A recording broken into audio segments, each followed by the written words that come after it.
Hello everyone, मेरा नाम है सोनम कुमारी और मैं आप सभी का स्वागत करती हूँ आज के सेशन में।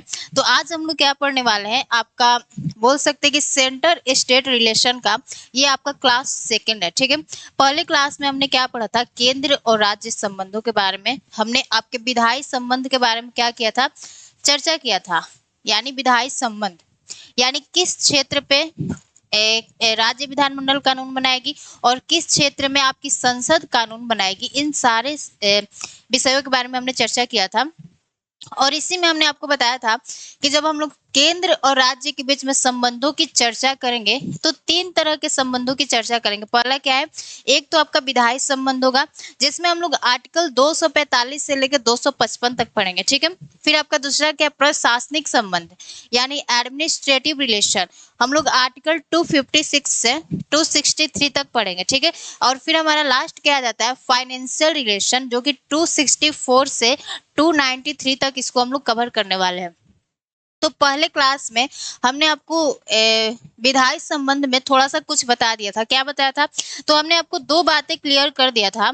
एक तो आपका on the basis of area और on the basis of subject, यानी हमने आपको बताया था कि किस क्षेत्र में हमारी राज्य विधानमंडल कानून बनाएगी और किस क्षेत्र में हमारी संसद कानून बना सकती है, उन क्षेत्रों को हमने बता दिया था। ठीक है, फिर हमने क्या बताया था, कुछ विषय बताया था कि कौन से विषय पर आपकी संसद कानून बनाएगी और कौन से विषयों पर हमारी राज्य विधानमंडल कानून बनाएगी। तो हमने आपको बताया था कि तीन तरह की सूची बनाई गई है। एक संघ सूची जिस पर कानून हमारी केंद्र सरकार बनाती है, दूसरी आपकी राज्य सूची होती है जिस पर कानून आपकी राज्य विधानमंडल बनाती है, और तीसरी होती है हमारी समवर्ती सूची, केंद्र और राज्य दोनों कानून बनाती है। लेकिन जब भी कन्फ्लिक्ट होता है यानी विवाद होता है तो केंद्र सरकार द्वारा बनाया गया कानून क्या होता है, प्रभावी होता है। वो सारी बातें हमने जान लिया था। तो आपके विधायी संबंध में भी एक हमारा और टॉपिक बचा है कि हम लोग क्या देखते हैं कि ऐसे तो क्या होता है कि राज्य सूची के विषयों पर क्या करती है, हमारी राज्य विधानमंडल ही कानून बनाती है। लेकिन हम लोग 5 ऐसी परिस्थितियां देखेंगे जहां पर क्या होता है कि राज्य सूची के विषयों पर हम लोग क्या देखते हैं कि हमारी पार्लियामेंट यानी संसद कानून बनाती है। तो उसी संबंध के बारे में आज हमें चर्चा करना है कि राज्य क्षेत्र में संसदीय विधान, यानी हमने क्या कहा, जनरली क्या होता है, जो हमारा स्टेट लिस्ट है उस पर कानून कौन बनाती है, तो हमारी राज्य सरकार बनाती है। लेकिन 5 ऐसी परिस्थितियां हो जाती है जिसको मैंने आपके पहले क्लास में बताया था कि ऐसी कौन सी परिस्थितियां जिस पर हमारी संसद क्या करती है, कानून बनाती है। ठीक है, तो उन पांचों परिस्थितियों को पहले हम लोग क्या कर लेते हैं, आज इस क्लास में कवर कर लेते हैं। फिर उसके बाद हम लोग क्या करेंगे, आपके फाइनेंशियल रिलेशन के बारे में क्या करेंगे, चर्चा करेंगे, क्योंकि फाइनेंशियल रिलेशन क्या होता है, थोड़ा सा टफ होता है इस प्रशासनिक संबंध से। तो जो पहले थोड़ा सा टफ होता है उसे कवर कर लिया जाता है। ठीक है, और फिर प्रशासनिक संबंध को हम लोग बाद में पढ़ लेंगे। तो यहाँ पे आप लोग हेडिंग डालिएगा। पहला तो हमने क्षेत्र देख लिया कि कौन क्षेत्र में हमारी पार्लियामेंट कानून बनाएगा और कौन क्षेत्र में राज्य विधानमंडल। फिर हमने विषय देखा, कौन से विषयों पर हमारी ये दोनों कानून बनाएंगे।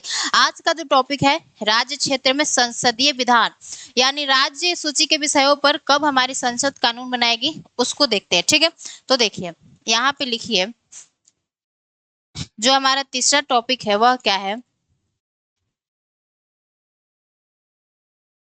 जिन्होंने पहला क्लास नहीं देखा होगा वो जाके पहले उसको देखेगा, तभी आपको आज का समझ में आएगा। ठीक है, तो यहाँ पे लिखिए, राज्य क्षेत्र में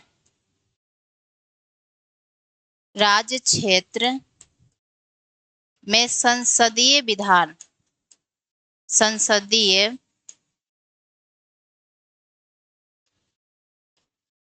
संसदीय विधान। ठीक है, यानी हमारे राज्य सूची के विषय पर क्या होगी, तो हमारी पार्लियामेंट क्या करेगी, लॉ बनाएगी यानी कानून बनाएगी। तो 5 हमने कंडीशन को देखा था। अब उनके सारे कंडीशन को मैं ना उसका लिस्ट नहीं दूंगी। ठीक है, अब एक एक करके हम लोग लिखते जा रहे हैं और उसका डिटेल एनालिसिस कर रहे हैं। तो देखिए पहला हमारा कंडीशन क्या बनता है, पहला कंडीशन क्या बनता है कि जब राज्यसभा क्या करती है, एक प्रस्ताव पारित करती है कि मतलब कि राज्य सूची के विषयों पर क्या करने चाहिए, पार्लियामेंट को कानून बनाना चाहिए, तब हमारी पार्लियामेंट क्या करती है, राज्य सूची के विषयों पर कानून बनाती है। तो पहला आपको क्या हो जाएगा, कंडीशन, आपका कंडीशन देखिए, जब राज्यसभा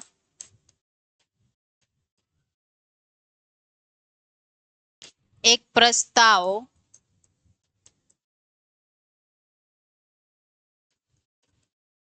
प्रस्ताव पारित करे। यानी पहली कंडीशन क्या होती है कि कब हमारा राज्य क्षेत्र में संसदीय विधान लागू होगा। तो आपका पहला कंडीशन हो जाता है कि जब राज्यसभा हमारी क्या करती है, एक प्रस्ताव पारित करती है और उस प्रस्ताव में वह बोलती है पार्लियामेंट से कि हम चाहते हैं ना कि राज्य सूची के विषयों पर क्या करें, हमारी संसद कानून बनाए, तो वो संसद बना सकती है। ठीक है, तो यहाँ पे अब इसके बारे में थोड़ा सा कुछ लिख लेते हैं। ठीक है, तो देखिए यहाँ पे आप लोग लिखिएगा कि जब राज्यसभा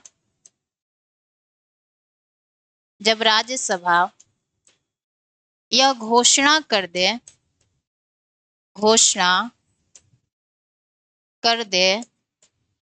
कि राष्ट्रहित के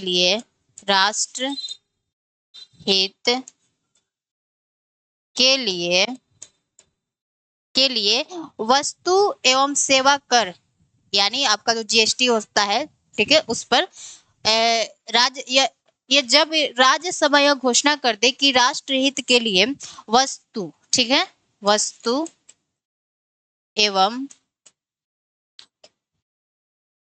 सेवा कर में राज्य सूची के विषयों पर, ठीक है, राज्य सूची, अभी आपको समझ में नहीं आ रहा होगा लेकिन मैं आपको समझा रही हूँ। ठीक है, राज्य सूची के विषयों पर संसद कानून बनाए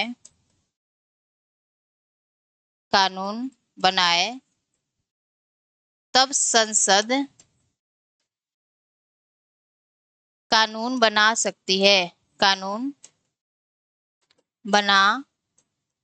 सकती है राज्य सूची के विषयों पर। ठीक है, यहाँ पे लिख लीजिए राज्य सूची के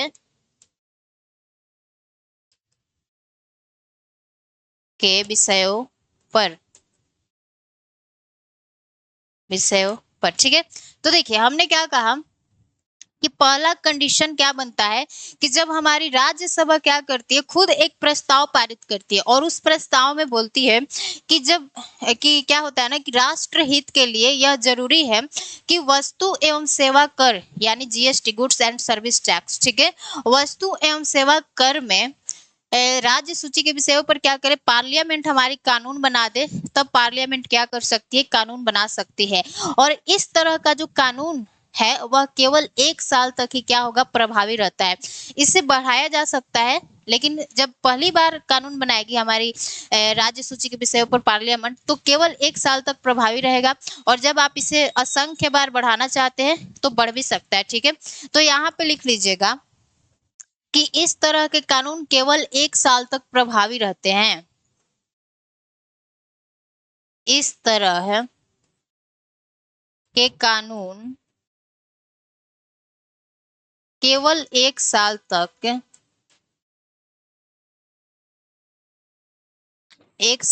प्रभावी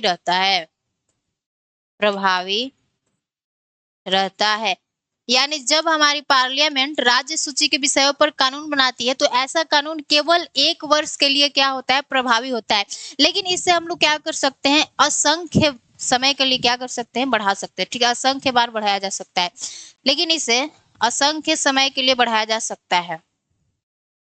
चलो उसे लिखते नहीं। ठीक है, बस इतना आपको लिखना है और थोड़ा सा ध्यान देना है कि मैम हमारा पहला कंडीशन क्या होगा, किस स्थिति में हमारे राज्य क्षेत्र में संसदीय विधान लागू होगा। तो पहला कंडीशन है अपना, जब राज्यसभा एक प्रस्ताव पारित कर दे, राज्यसभा को लगता है कि राष्ट्र हित में यह जरूरी है कि राज्य सूची के विषयों पर हमारी संसद कानून बना दे, तो संसद आपकी क्या करेगी, कानून बनाने का काम करेगी। फिर हमने कहा कि इस तरह के कानून केवल 1 साल तक प्रभावी रहते हैं, आगे इसे असंख्य बार बढ़ाया जा सकता है। ठीक है, यहाँ पे आप लिख ही लो कि आगे इसे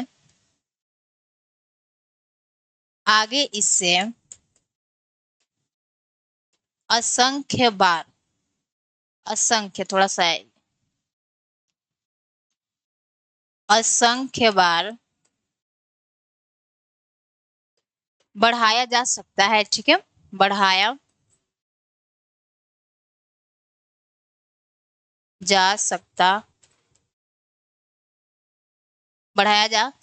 है। ये बात समझ में आ गया। तो पहला कंडीशन हमने क्या देख लिया कि मैम जब राज्यसभा क्या करती है, एक प्रस्ताव पारित करती है, तब हमारी पार्लियामेंट क्या करती है, राज्य सूची के विषयों पर कानून बनाती है। अब हम लोग आते हैं अपने दूसरे कंडीशन पे। दूसरा कंडीशन क्या होता है कि जब हमारे देश में क्या होता है, राष्ट्रीय आपातकाल लागू होता है। तो आप सबको पता है कि नेशनल इमरजेंसी के दौरान क्या होता है कि हमारी जो केंद्र सरकार होती है वह सर्वशक्तिमान हो जाती है और सभी राज्य क्या हो जाते हैं, केंद्र के कंट्रोल में यानी नियंत्रण में आ जाते हैं। तो उस समय पे क्या होता है, यानी राष्ट्रीय आपातकाल के दौरान जो हमारी राज्य सूची के विषयों पर कानून बनाने का अधिकार होता है वो आपके संसद के पास चला जाता है, न कि राज्य विधानमंडल के पास रहता है। ठीक है, तो यहाँ पे दूसरा आपका कंडीशन क्या होगा, राष्ट्रीय आपात काल के दौरान।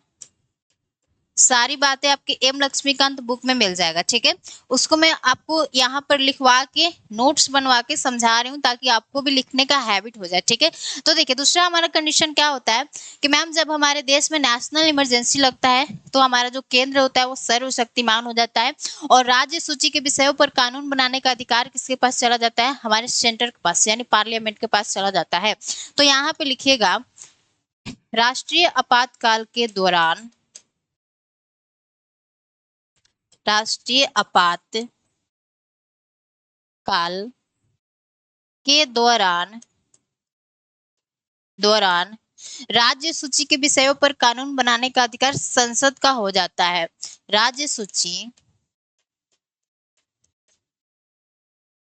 के विषयों पर ठीक है, विषयों पर कानून बनाने का अधिकार, कानून बनाने का अधिकार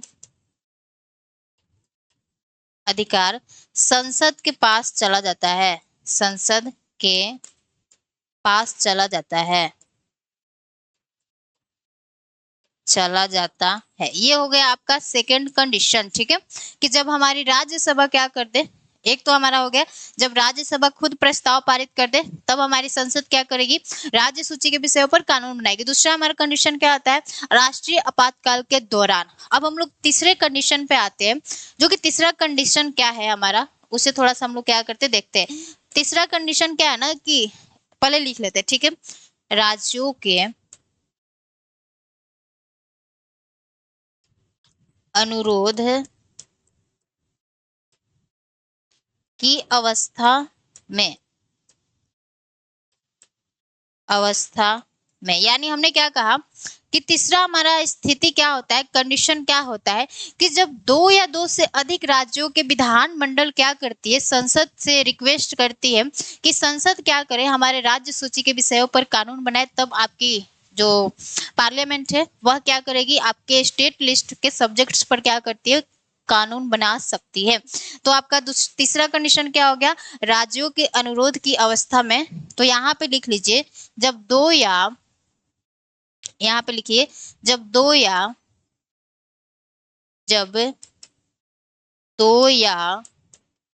दो से अधिक राज्यों की विधानमंडल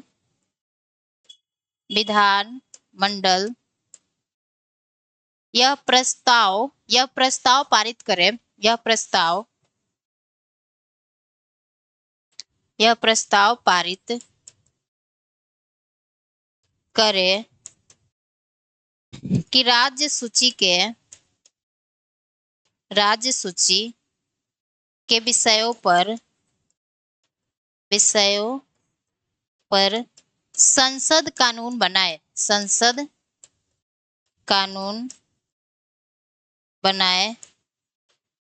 तब संसद कानून बना सकती है, तब संसद कानून बना सकती है। ठीक है, तब संसद क्या कर सकती है, कानून बना सकती है, कानून बना सकती है। ये बात समझ में आ गया। यहाँ पे हमारा एक बात छूट गया है कि जब राज्यसभा के जो सदस्य हैं अगर वह 2/3 बहुमत से ना किसी प्रस्ताव को पारित करते हैं तभी यहाँ पे हमारी संसद क्या कर सकती है, कानून बना सकती है। ठीक है, लेकिन हम लोग यहाँ पे क्या देखते हैं, आपके तीसरे कंडीशन में क्या देखते हैं कि राज्यों के अनुरोध की अवस्था में, यानी दो या दो से अधिक राज्यों की विधानमंडल प्रस्ताव पारित करे कि राज्य सूची के विषयों पर संसद कानून बनाए, तब हमारी पार्लियामेंट क्या करेगी, राज्य सूची के विषयों पर कानून बनाएगी। अब हमारा सवाल आता है कि मान लो हमारी पार्लियामेंट ने क्या किया, इन राज्यों के लिए कानून बना दिया, लेकिन अब राज्य क्या करते हैं, उस संसद द्वारा बनाए गए कानून में कुछ संशोधन करना चाहते हैं या उस पर पुनर्विचार करना चाहते हैं।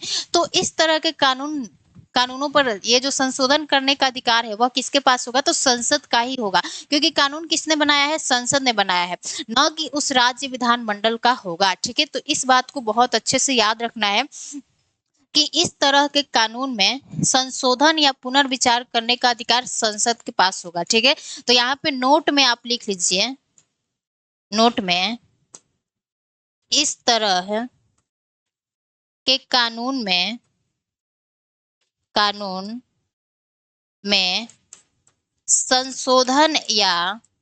संशोधन या पुनर्विचार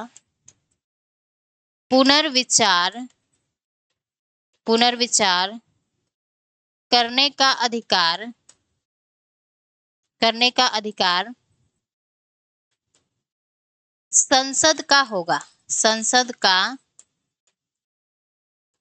संसद का होगा, न कि राज्य विधानमंडल का। ठीक है, यहाँ पे लिख लीजिए, न कि राज्य विधानमंडल का,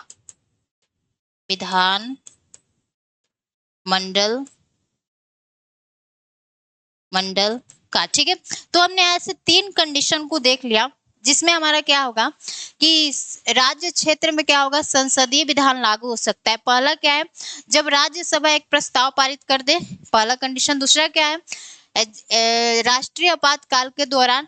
तीसरा क्या है, राज्यों के अनुरोध की अवस्था में, जब दो या दो से अधिक राज्यों के विधानमंडल एक प्रस्ताव पारित कर दे कि राज्य सूची के विषयों पर संसद कानून बनाए, तब संसद कानून बनाएगी। और हमने कहा कि संसद द्वारा बनाए गए कानून में अगर संशोधन करना है या पुनर्विचार करना है तो वो संशोधन कौन करेगी, तो हमारी केवल संसद कर सकती है, न कि वह राज्य की विधानमंडल, उस राज्य की विधानमंडल। ठीक है, तो तीसरा कंडीशन आपका ये हो गया।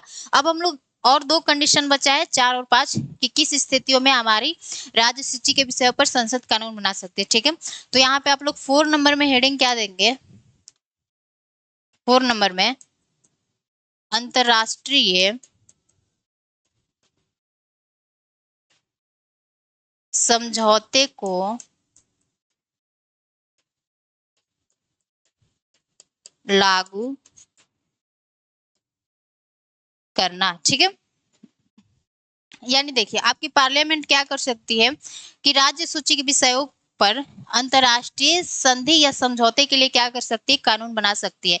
मान लीजिए कोई हमारा राज्य है जो कि इंटरनेशनल बाउंड्री शेयर करता है और उससे संबंधित कुछ कानून बनाना है, तो हमारी राज्य सूची के विषयों पर कानून कौन बना सकती है, आपकी पार्लियामेंट बना सकती है। ठीक है, तो यहाँ पे लिखिएगा, संसद राज्य सूची के विषयों पर अंतरराष्ट्रीय संधि या समझौते के लिए, यहाँ पे लिख लीजिए, पहले मैं आपको समझा रही हूँ फिर अच्छे से। ठीक है, अंतरराष्ट्रीय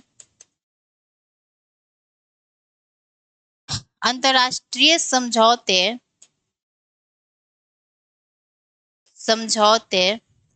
या संधि के लिए कानून बना सकती है। ठीक है, यानी हमने क्या कहा, देखिए हमने कहा कि जब क्या होता है ना कि कोई हमारी राज्य, भारत की बहुत सी राज्य क्या करती है, इंटरनेशनल बाउंड्री शेयर करती है, तो अगर हमारे अंतरराष्ट्रीय समझौते से कोई कानून बनाना होगा तो वैसे में ना हमारी संसद क्या कर सकती है, उस राज्य सूची के विषयों पर क्या कर सकती है, कानून बना सकती है। ठीक है, क्योंकि हमारे देश की सिक्योरिटी की बात आ जाती है, सुरक्षा की बात आ जाती है। तो ठीक है, अब हमारी एक और कंडीशन बच जाती है, कौन सी है, 5वें नंबर की कंडीशन। 5वें नंबर की क्या है, राष्ट्रपति शासन के दौरान, राष्ट्रपति शासन के दौरान, यानी पांचवा कंडीशन क्या है कि किस स्थिति में हमारी राज्य सूची के विषयों पर संसद कानून बनाएगी। तो होता क्या है कि आपको पता होगा आर्टिकल 356, आर्टिकल 356 सबको तो पता होगा ना कि जब राज्य क्या करती है, संविधान के अनुसार क्या करती है, शासन नहीं करती है, या वहां पे संविधानिक जो मशीनरी होती है वो फेल कर जाती है, तो हम लोग राज्यों में क्या करते हैं, राष्ट्रपति शासन लगाते हैं। उस जब राष्ट्रपति शासन किसी भी राज्य में लगता है तो होता क्या है कि राज्य सूची की जो सभी विषय हैं उस पर कानून बनाने का अधिकार किसके पास चला जाता है, तो संसद के पास चला जाता है। तो वही आपसे बोला गया है राष्ट्रपति शासन के दौरान, यानी जब राज्यों में स्टेट इमरजेंसी लगता है तो राज्य सूची के विषयों पर कानून बनाने का अधिकार किसके पास चला जाता है, संसद के पास चला जाता है। ठीक है, तो यहाँ पे लिख लीजिए जब राज्यों में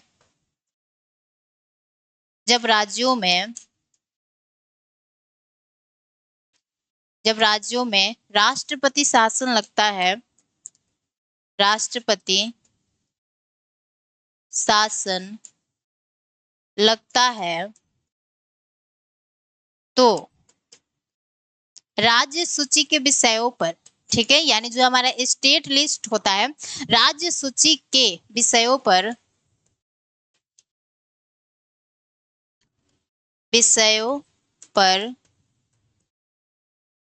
कानून बनाने का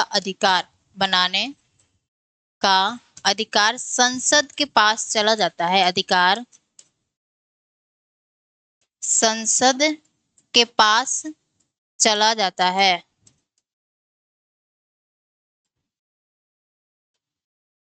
ठीक है, ये समझ में आ गया। अब हमने 5 कंडीशन को देख लिया कि कौन कौन सी परिस्थितियों में हमारे राज्य क्षेत्र में क्या हो सकता है, संसदीय विधान लागू हो सकता है। पहला हमने क्या देखा, जब राज्यसभा एक प्रस्ताव पारित कर दे। दूसरा क्या है, राष्ट्रीय आपातकाल के दौरान। तीसरा क्या है, राज्यों के अनुरोध की अवस्था में। और हमारा चौथा क्या हो जाता है, आपका चौथा अंतरराष्ट्रीय समझौते को लागू करना जब हो। पांचवा क्या है, राष्ट्रपति शासन के दौरान। ऐसे 5 परिस्थितियों में क्या हो सकता है, हमारे राज्य सूची के विषयों पर संसद कानून बना सकते हैं। लेकिन जनरली हम लोग क्या पढ़ते हैं कि राज्य सूची के विषयों पर कौन कानून बनाती है, आपकी पार्लियामेंट बनाती है। ठीक है, तो आपका जो पहला रिलेशन है यानी आपका विधायी संबंध वो कंप्लीट हो गया। फिर हमने आपको बताया था कि हम लोग विधायी संबंध पढ़ने के बाद हम लोग क्या करेंगे, अपने वित्तीय संबंध को पढ़ेंगे, क्योंकि ये थोड़ा सा टफ है और इसको ना पहले अच्छे से निपटा लेते हैं, फिर अगले क्लास में हम लोग क्या करेंगे, प्रशासनिक संबंध को पढ़ेंगे। ठीक है, तो यहाँ पे लिखिएगा फाइनेंशियल रिलेशन, पहले इसको हम कैसे कर लिखे, यहाँ पे लिख लीजिए वित्तीय संबंध, वित्तीय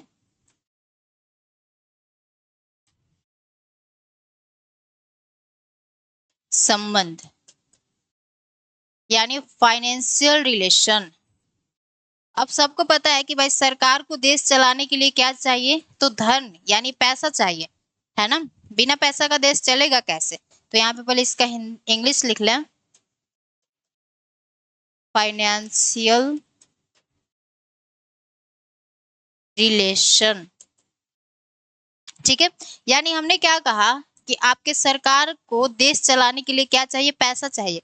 तो वो पैसा आता कहाँ से है, सरकारें क्या करती है, जनता पर टैक्स लगाती है और टैक्स से क्या करती है, जनता से पैसा वसूला करती है और उसी पैसे से क्या होता है, हमारा देश चलता है, देश का विकास होता है। तो अब सवाल आता है कि कौन विषय पर हमारी राज्य सरकार टैक्स लगाएगी और कौन से विषयों पर हमारी संघ सरकार यानी केंद्र सरकार टैक्स लगाएगी और कौन से टैक्स को हमारी केंद्र सरकार संग्रहण यानी कलेक्ट करेगी और कौन से टैक्स को हमारी राज्य सरकार संग्रहण करेगी। वही बातें हम लोग इस फाइनेंशियल रिलेशन में पढ़ने वाले। ठीक है, आपका इसमें बहुत इंपॉर्टेंट टॉपिक आएगा जिसको हम लोग एक सेपरेट क्लास में भी पढ़ेंगे, आपका वित्त आयोग क्या होता है। ठीक है, वो भी आपका इंपॉर्टेंट होता है। तो देखिए सबसे पहला जब हम वित्तीय संबंध पढ़ते हैं तो इसमें हमारा पहला संबंध क्या आता है, कराधान शक्तियों का विभाजन, यानी जो हमारा टैक्स होता है उसका विभाजन किया जाता है। तो यहाँ पे लिखेंगे हम लोग पहला इंपॉर्टेंट बात,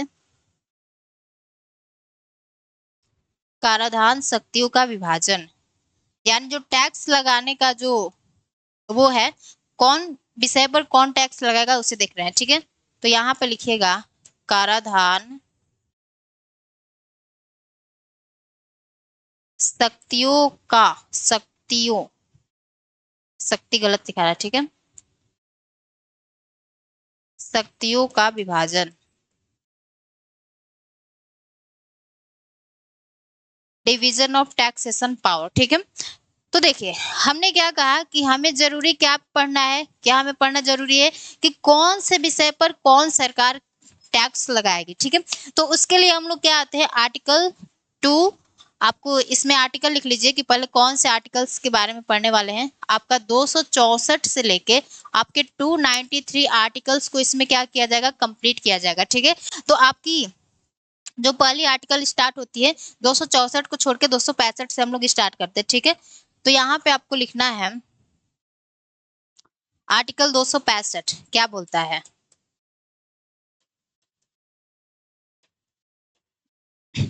देखिए आर्टिकल 265 क्या कहता है कि बिना विधि के कर नहीं, यानी जब तक कोई लॉ नहीं बनता है, कानून नहीं बनता है, तब तक आप टैक्स नहीं ले सकते, ठीक है। तो यहाँ पे लिखिए बिना विधि के,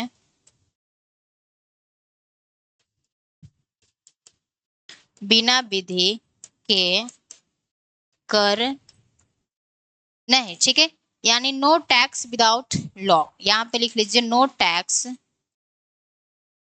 नो टैक्स विदाउट लॉ, यानी बिना विधि के हमें क्या करना है, कर नहीं लेना है। अब आपके आर्टिकल 265 में बताया है कि किन विषयों पर हमारी केंद्र सरकार टैक्स लगाएगी और किन विषयों पर हमारी राज्य सरकार टैक्स लगाएगी, उसे थोड़ा सा देखना है। देखिए तो यहाँ पे लिखिएगा संघ सूची के, संघ सूची के विषयों पर, विषयों पर संघ सरकार, संघ या केंद्र सरकार भी लिख सकते हैं, ठीक है, केंद्र सरकार, केंद्र सरकार टैक्स लगाएगी, लगाएगी। जब केंद्र सरकार टैक्स लगाएगी तो उस टैक्स को हम लोग किस नाम से जानेंगे, उस टैक्स को हम लोग यूनियन टैक्स बोलेंगे, ठीक है, यूनियन टैक्स। यानी हमने क्या कहा कि आपको बताया गया है आर्टिकल 265 में कि बिना विधि के कर नहीं, फिर बताया गया है कि कौन विषयों पर कौन कानून बनाएगा तो टैक्स के लिए। तो हमने कहा कि संघ सूची के विषयों पर केंद्र सरकार टैक्स लगाएगी, उससे हम लोग क्या कहते क्या है, तो उससे हम लोग बोलते हैं यूनियन टैक्स, ठीक है। जैसे आपका क्या हो गया, जैसे हो गया आपका रेलवे, रेलवे हो गया, रेलवे हो गया, आपका बैंकिंग हो गया, बैंकिंग हो गया। तो इन सारे सब्जेक्ट्स पर टैक्स कौन इम्पोज करेगा, तो हमारी सेंट्रल गवर्नमेंट करेगी, ठीक है। अब जब विभाजन की बात आती है, यानी पैसे का बंटवारा, तो आपके केंद्र और राज्य दोनों के बीच में होगा, ठीक है। तो यहाँ पे विभाजन लिख सकते हैं, ठीक है, विभाजन, विभाजन किसका, पैसे का विभाजन, ठीक है। तो केंद्र एवं राज्य दोनों के बीच में, केंद्र एवं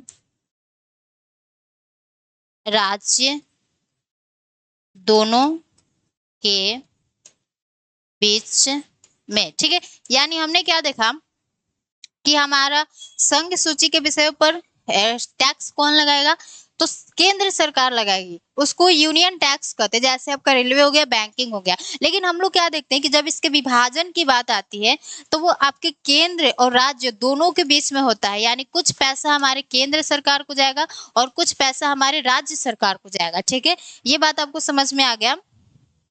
तो अब आते हैं हम लोग दूसरे बात पे, दूसरे बात पे आते हैं कि राज्य सूची के, राज्य सूची के विषयों पर, विषयों पर राज्य सरकार टैक्स लगाएगी, राज्य सरकार टैक्स लगाएगी, ठीक है, राज्य सरकार टैक्स लगाएगी। जब राज्य सरकार टैक्स लगाएगी तो उसे क्या बोलेंगे, स्टेट टैक्स बोलेंगे, ठीक है, स्टेट टैक्स बोलेंगे। अब इस टैक्स का विभाजन किसके बीच में होगा, तो केवल राज्य सरकार के पास ही यह पैसा रहेगा, ठीक है। तो इसका विभाजन लिख लीजिए,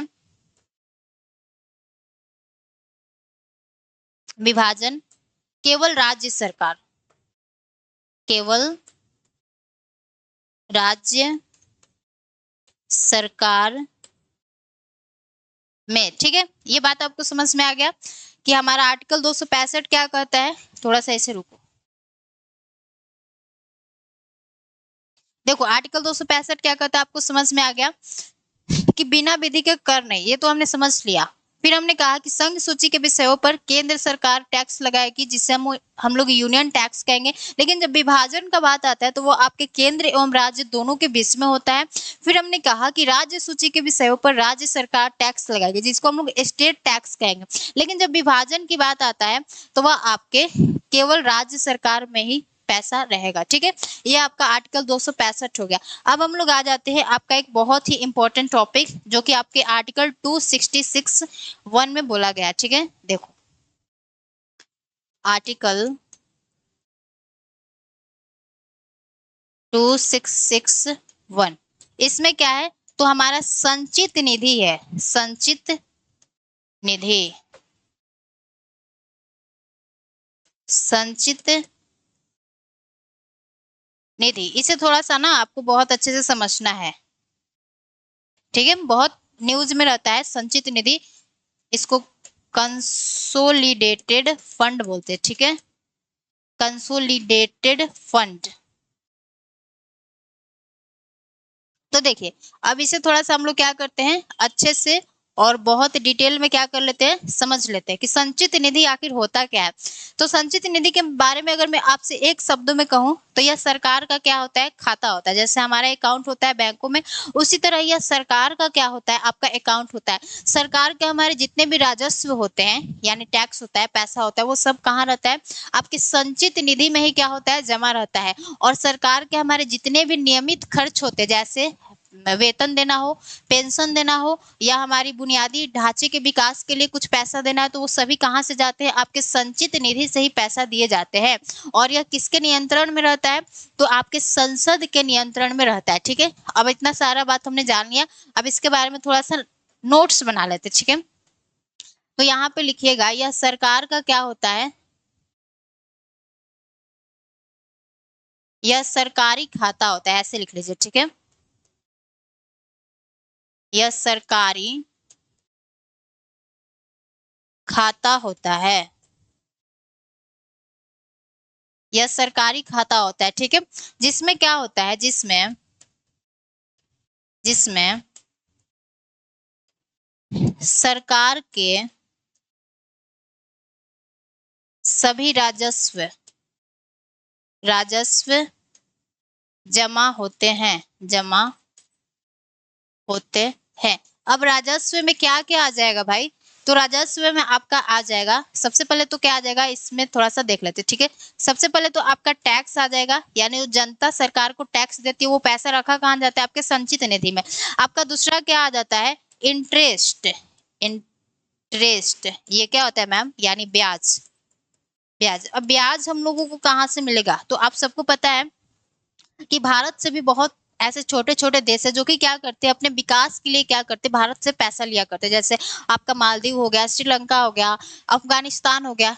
तो वो सब जब भारत से पैसा लेते हैं तो उसका कुछ ना कुछ ब्याज देते होंगे, तो वह ब्याज कहाँ रखा जाता है, आपके संचित निधि में रखा जाता है। फिर इसमें तीसरी बात क्या आ जाती है, आपकी सरकारी कंपनियों का मुनाफा। जितने भी हमारे देश में आपकी गवर्नमेंट कंपनी है, अगर उनका मुनाफा रखने का बात आता है तो कहाँ, आपके संचित निधि में रखा जाता है। ठीक है, तो यहाँ पे लिख लीजिए, सरकारी कंपनियों का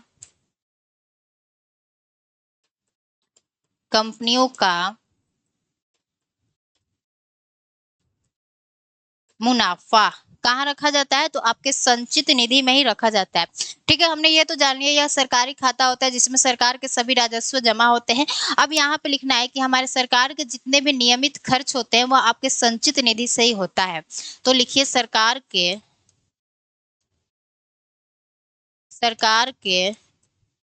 नियमित खर्च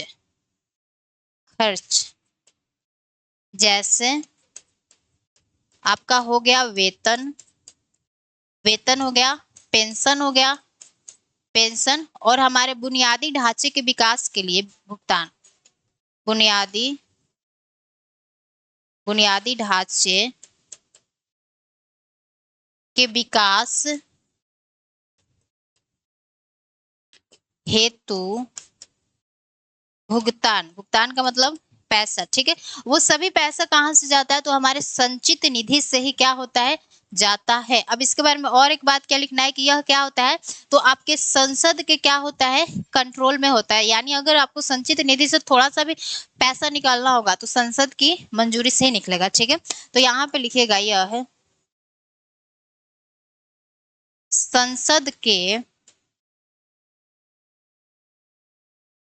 नियंत्रण में होता है, होता है। अगर संचित निधि से कोई भी धन निकालना हो तो संसद के मंजूरी से ही निकलेगा। अगर संचित निधि से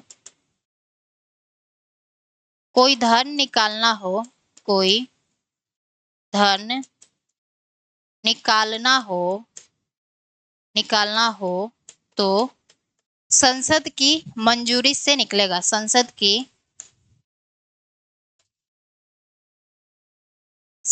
की मंजूरी से निकलेगा, ठीक है। ये हो गया आपका संचित निधि। संचित निधि के बारे में आपको हमने बता दिया। आर्टिकल्स को याद रखना है, आर्टिकल 266 यानी 266 एक हमारा एक इंपॉर्टेंट टॉपिक आता है, वह क्या आता है आपका, आ जाता है आर्टिकल 267, जिसमें हमें क्या पढ़ना है, आकस्मिक निधि। आकस्मिक निधि क्या होता है, ठीक है।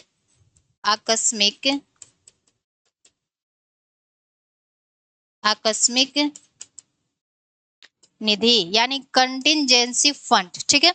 तो देखिए इसमें क्या होता है, इसमें थोड़ा सा जानना है कि इसमें पैसा कैसा पैसा रखा जाता है, तो आकस्मिक कार्य के लिए, जैसे बाढ़ आ गया, भूकंप आ गया, सुनामी आ गया, इन सभी के लिए पैसा चाहिए तो कहाँ से निकालेंगे, आकस्मिक निधि से निकालेंगे। और यह किसके नियंत्रण में होता है, तो कार्यपालिका के नियंत्रण में होता है। जब मैंने कार्यपालिका का नाम लिया तभी आपको समझ में आना चाहिए कि उसके अंतर्गत कौन कौन आते हैं, तो हमारे प्रेसिडेंट आते हैं, वाइस प्रेसिडेंट आते हैं, प्राइम मिनिस्टर आते हैं। तो इसमें से पैसा निकालने का अधिकार किसके पास होता है, तो आपके प्रेसिडेंट साहब के पास होता है।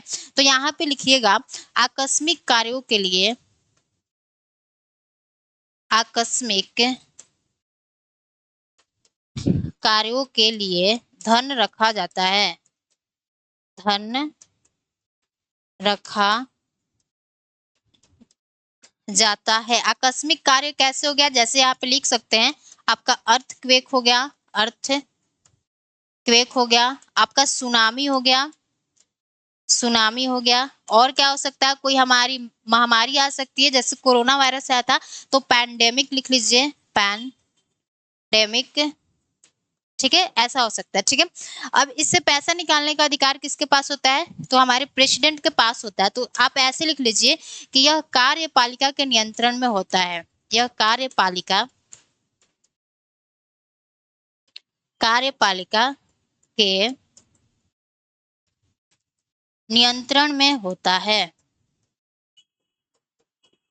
कार्यपालिका के नियंत्रण में होता है। इसमें पैसा कितना रहता है, तो इसमें आपका पैसा होता है 500 करोड़, 500 करोड़। इसमें कितना होता है पैसा, तो 500 करोड़ होता है, ठीक है। और यह किसके लिए काम आता है, तो आपके आकस्मिक कार्यों के लिए काम आता है। ये हो गया आपका आर्टिकल 267। अब एक आता है हमारा आर्टिकल 268, क्या कहता है, थोड़ा सा उसे देख लेते हैं, ठीक है। आर्टिकल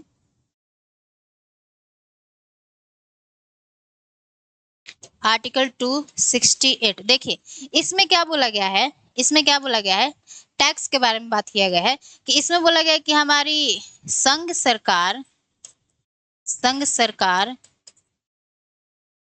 टैक्स लगाएगी तथा राज्य सरकार क्या करेगी, राज्य सरकार इकट्ठा करेगी। और जब उपयोग करने का बात आएगा यानी उपभोग कौन करेगा, तो केवल राज्य सरकार करेगी, ठीक है। उपभोग केवल राज्य में, ठीक है। एग्जाम्पल क्या आ जाएगा, आपका एग्जाम्पल आ जाएगा देखो एग्जाम्पल आ जाएगा आपका अल्कोहल आ जाएगा, अल्कोहल, अल्कोहल आ जाएगा, आपका चेक आ जाएगा, चेक, और आपका बीमा आ जाएगा। ठीक है, ये हमारा होता है आर्टिकल 268। आर्टिकल 268 में क्या बोला गया है कि हमारी संघ सरकार टैक्स लगाएगी, उसका संग्रहण यानी इकट्ठा कौन करेगा, तो राज्य सरकार करेगी। जब उपभोग की बात आता है यानी उपयोग कौन करेगा, तो केवल आपके राज्य में किया जाएगा। फिर आपका आर्टिकल 260 ए में क्या बोला गया है उसे थोड़ा सा देख लेते हैं। ठीक है, आर्टिकल 260 ए, इसमें क्या बोला गया है कि हमारी संघ सरकार टैक्स लगाएगी और राज्य इकट्ठा करेगी, लेकिन एक मिनट, देखो इसमें बोला गया है कि हमारी संघ सरकार कर लगाती है, कर लगाती है। और जब इकट्ठा करने की बात आती है यानी इकट्ठा कौन करता है, तो आपकी केंद्र और राज्य दोनों सरकारें करती है। ठीक है, केंद्र एवं राज्य दोनों। ठीक है, इकट्ठा कौन करेगा, तो केंद्र और राज्य दोनों करेगा। और जब आपके उपयोग करने की बात आती है तो दोनों ही सरकारें करती है। ठीक है, यहाँ पे इसको लिख लीजिए, उपयोग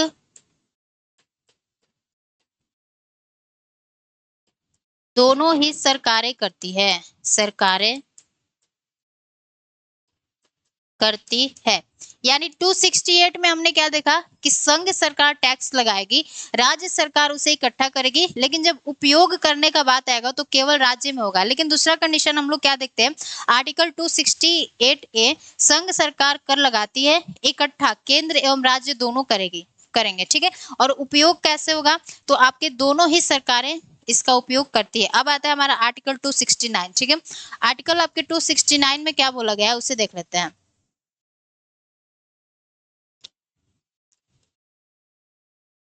आर्टिकल 269, इसमें बोला गया है कि आपकी संघ सरकार टैक्स लगाएगी और कलेक्ट यानी संग्रहण कौन करेगा, आपकी संघ सरकार ही, और उपभोग की अगर बात आता है तो राज्य सरकार द्वारा किया जाएगा। ठीक है, यानी यहाँ पे ऐसे लिख सकते हैं, लगाएगा संघ, क्या लगाएगा भाई, तो आपका टैक्स। और अगर संग्रहण की बात करें, संग्रहण तो कौन करेगा, हमारा संघ ही करेगा। और अगर उपभोग की बात करें, उपभोग यानी यूज कौन करेगा इसका, तो राज्य द्वारा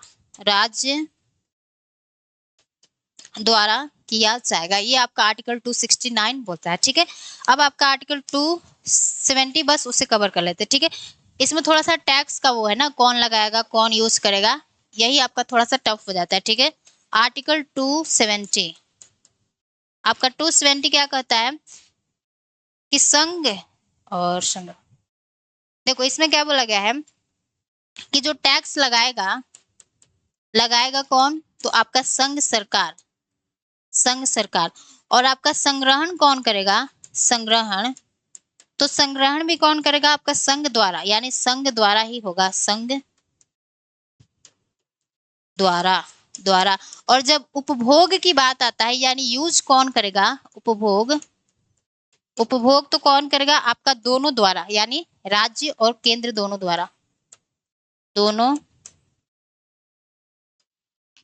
ठीक है, आर्टिकल आपका 270 तक हो जाता है कंप्लीट। यानी थोड़ा सा इसमें आपको ये याद रखना है कि कौन सा टैक्स लगाएगा और कौन इसको इकट्ठा करेगा, और उपयोग यानी उपभोग दोनों में से कौन करेगा। ठीक है, तो आर्टिकल 268 में हमने क्या पढ़ा कि संघ सरकार टैक्स लगाएगी, आपकी राज्य सरकार उसे इकट्ठा करेगी, और जब उपभोग का बात आता है तो केवल राज्य में होगा। ठीक है, जैसे आपका अल्कोहल हो गया, चेक हो गया, बीमा हो गया। फिर हमने क्या पढ़ा, आर्टिकल 268 ए, संघ सरकार कर लगाती है, इकट्ठा आपकी केंद्र एवं राज्य दोनों द्वारा होता है, लेकिन जब उपयोग का बात आता है तो दोनों ही सरकारें करती है। ये भी हमने कंडीशन देख लिया। फिर हमने देखा आर्टिकल 269 क्या कहता है, लगाएगा कौन, तो संघ द्वारा, संघ द्वारा क्या होगा, आपका टैक्स लगाया जाएगा। इसका संग्रहण भी किसके द्वारा होगा, संघ द्वारा ही होगा। लेकिन अगर उपभोग की बात करते हैं तो राज्य द्वारा होगा। ठीक है, फिर आपका आर्टिकल 220 क्या बोलता है,